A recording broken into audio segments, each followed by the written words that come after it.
The morning sunlight shimmered off. Karen Mitchell's perfectly manicured lawn as she strutted across her porch, hugging a brown cardboard package against her chest like it was some kind of trophy. Her lips curved into that familiar, satisfied smirk as she cast a glance toward my housem.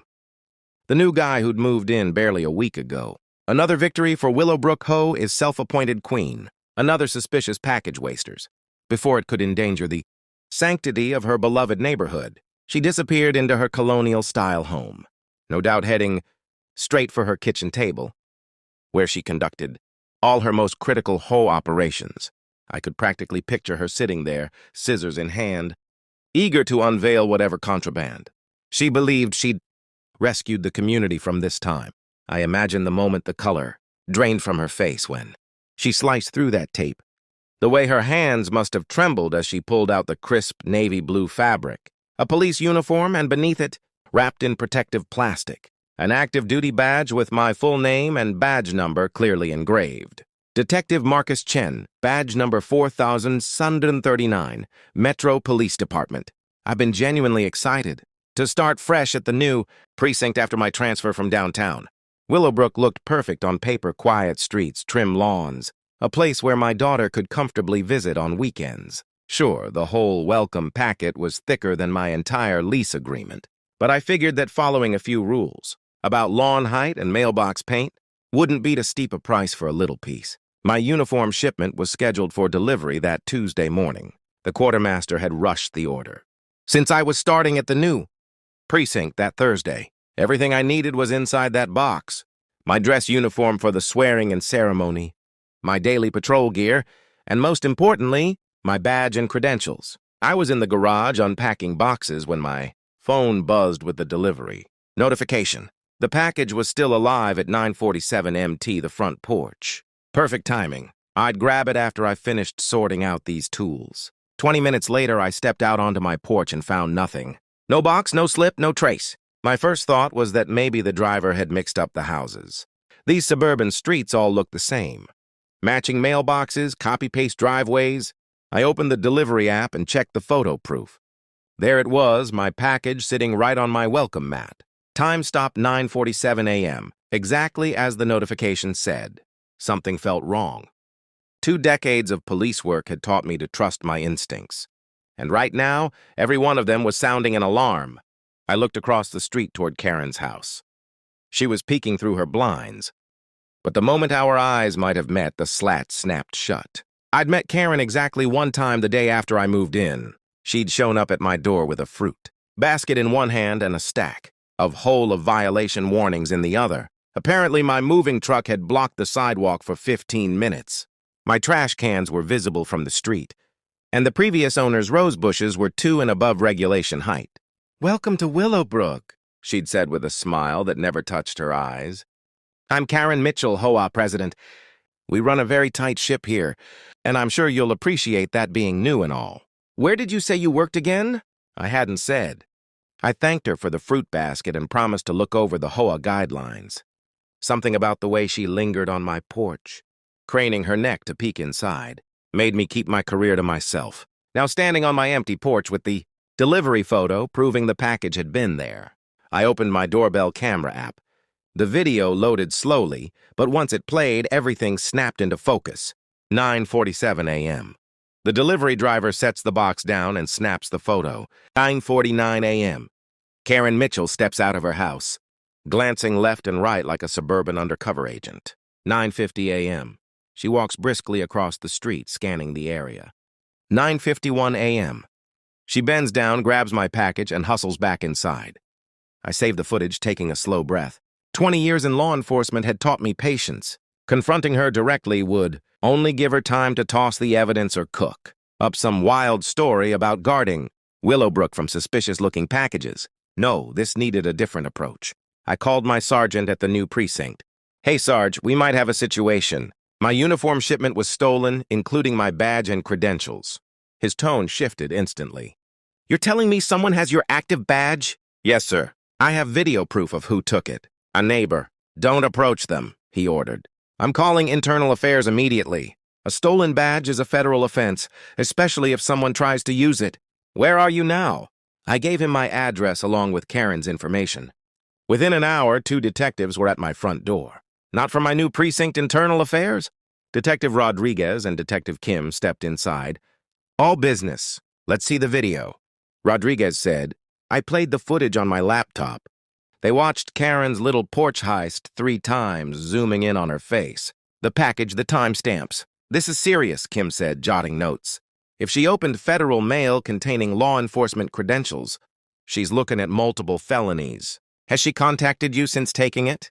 No direct contact, I said. But I've noticed her making rounds to neighbors' houses. She seems to be having some heated conversations. Rodriguez and Kim exchanged a knowing glance. We need to move fast before she tries to destroy the evidence. Rodriguez said, We're getting a warrant. In the meantime, act normal. Don't give her any reason to suspect. You know. The next morning, I was out watering my lawn when Karen decided to make her move. She marched across the street with a clipboard tucked under her arm, chin tilted upward like a general inspecting her troops. Mr. Chin, she said, purposefully mispronouncing my name. I've received several complaints about suspicious activity at your residence.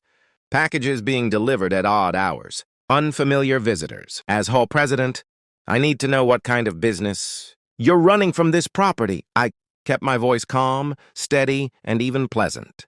Just settling in, Karen. Starting a new job soon. She scribbled something on her clipboard as if documenting a major infraction. Well, some of us care about maintaining property values. We can't have just anyone moving in and turning this neighborhood into, well, you know, I'll be keeping a very close eye on things. I appreciate your diligence, I replied, continuing to water my roses. She huffed, spun on her heel, and strutted back to her house. No doubt ready to update her network of neighborhood lookouts about the mysterious new resident who refused to disclose his occupation. What Karen failed to notice, however, was the black Suburban parked halfway down the street for the past hour, or the unmarked sedan that cruised by like clockwork every 20 minutes. Internal Affairs had been quietly building their case, and according to a text from Rodriguez, they'd uncovered that Karen had a history. This wasn't her first time. Several neighbors had reported missing packages over the past year, though no one had ever been able to prove anything. The next afternoon, I was sitting on my porch with the cup of coffee when the show finally began. The black Suburban rolled directly into Karen's driveway. 2 agents in suits stepped out, followed by 2 unformed officers. They approached her front door with a sense of purpose that left no room for misunderstanding, Karen answered, wearing her usual ensemble pressed khakis and a perfectly tucked Hoa polo, even from across the street. I could see her posture shift from imperious to confused to panicked. All within 10 seconds, Karen Mitchell, the lead agent, said loudly, his voice carrying through the quiet afternoon. I'm Agent Rodriguez with Internal Affairs. We have a warrant to search your premises for stolen federal property. This is ridiculous, Karen shrieked, her voice leaping an octave. I'm the Hoa president. I was protecting the neighborhood from suspicious packages, Ma'am Rodriguez replied. You removed mail from someone else's porch. That's federal mail theft and the contents of that package. I was going to report it, she cut in. When I saw what was inside, I was going to call the police immediately. Before she could continue, Rodriguez's partner emerged from the house holding an evidence bag. Inside was my uniform and badge. Found them in the hall closet. He said, Sir, badge and credentials are all here. Rodriguez turned back to Karen Mitchell. You're under arrest for theft of government property, federal mail theft, and possession of stolen law enforcement credentials. He pulled out his handcuffs and began reading her rights. Copy, wine now. Half the neighborhood had stepped outside. People stood at the ends of their driveways, phones raised. Recording as Karen was escorted toward the police car, her face shifting between blotchy red and chalky white.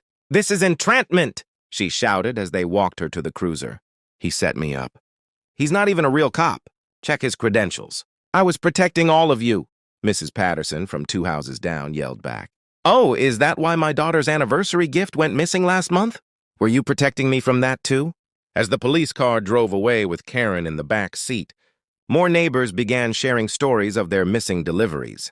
The Johnsons' medication, the Lees' birthday presents for their son, all mysteriously vanished. All reported to Karen, all investigated yet never found. 3 weeks later, I was grilling in my backyard when Mrs. Patterson appeared with a plate of cookies.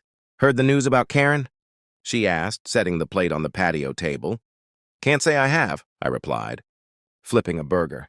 Federal prosecutors charged her with everything mail theft. Identity theft for opening your credentials. Possession of stolen government. Property. Her lawyer says she's looking at up to 5 years in federal prison and $250,000 in fines. I let out a low whistle. "That's serious." "Oh, that's not all. She said the whole board held an emergency meeting last night, voted her out unanimously. First time in 15 years this neighborhood hasn't been run by Karen Mitchell. She even showed up to the meeting and tried to preside over her own removal. When they told her she couldn't participate, she actually fainted. We had to call an ambulance. Paramedics said it was just shock. But still, Mrs. Patterson smiled, then headed back home, leaving me to my grilling. The neighborhood already felt transformed. Without Karen's constant surveillance, kids played in the street without being scolded about property values. People put up holiday decorations without checking the HOA rulebook first. 6 months later, the trial made local news.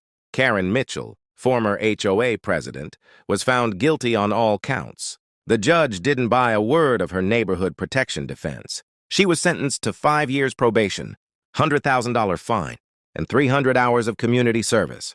The news cameras caught her expression as the verdict was read eyes wide, mouth hanging open in a perfect O of disbelief.